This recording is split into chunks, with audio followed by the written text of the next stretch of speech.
Oftentimes when covering sexual assault on college campuses, it seems as though administrators don't take the accusation seriously enough and don't do a proper investigation.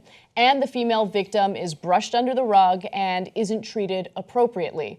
But then there's an extreme opposite example that took place at Wesley College in Delaware, where a male student was accused of taking part of secretly filming a woman having consensual sex. And then he just got expelled without a proper investigation, okay? So both cases are disastrous and not the right way to handle allegations of sexual assault or rape. But let me give you the details of exactly what happened. So the case involved a student expelled in April of 2015, just before he would have graduated, after being accused of helping to set up and watch the live streaming of a friend engaged in sex with a female student. So the sex was consensual, the live streaming was not. The student, though, didn't fully know precisely what he was accused of, the basis for the accusation, or what recourse might be available to back up his claim that he was not responsible. So he's brought into an administrator's office and he's told, you are accused of wrongdoing, going against our code of conduct, whatever, and so you have to come to this meeting and we'll kind of detail it a little more for you, right? That was actually a really important hearing, and he had no idea, so he went in completely unprepared. So he was summoned to what he thought was a preliminary educational session, something informal, without knowing that it was a full-blown hearing for which he was completely unprepared.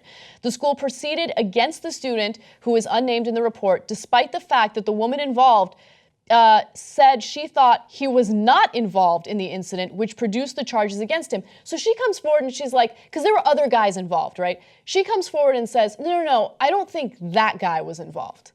And the school proceeded to expel him anyway.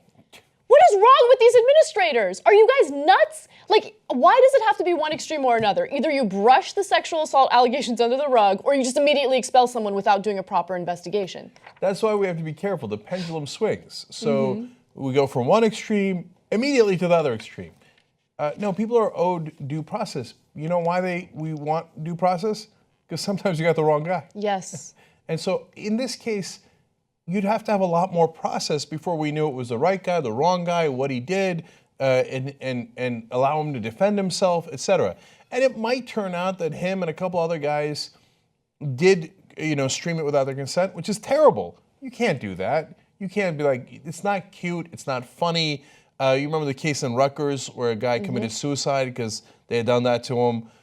So that's a very serious charge, but then you've got to take it seriously. Yes. And you can't assume people are guilty. You've got to give them due process. Yeah, look, just because you want an investigation into, the charges against a specific person doesn't mean that you automatically assume that they're guilty, right? So when we do these sexual assault stories from college campuses, people get mad at us sometimes when we get upset at the administrators for not doing a proper investigation. That's not to say that we automatically think the guy is guilty. That's just to say that, hey, you know what? These are very serious accusations, and there's some possibility that they're true. So let's just look into it and make sure that we come to the right conclusion. In this case, they did the complete opposite. They just didn't investigate it at all and immediately assumed guilt, and that's not okay. I don't know how we could be any more reasonable.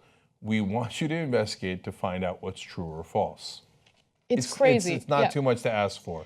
And I know that everybody, and the reason why they do both extremes at these campuses, because they're panicked about PR. We got to get it out of the way. We don't want people talking about it, so don't investigate. Or we got to get it out of the way. We don't want people talking about it, so make sure the investigation is super quick. Okay, you did it, guilty. Okay, let's move forward, right? Just calm down. We're not going to judge you if it's in the news more or it takes longer.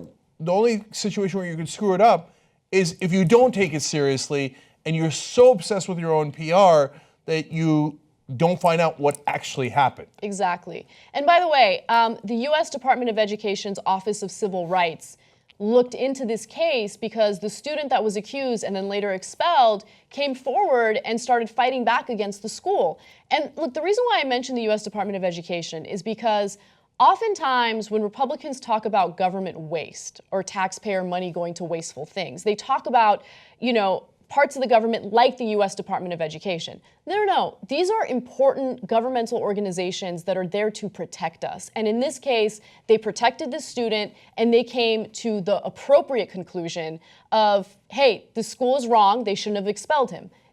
That's not government waste. That's what our tax money should go to. If you're upset with mainstream media, we have the alternative for you. Come build independent media with us. Your membership powers the Young Turks. tytnetwork.com/join.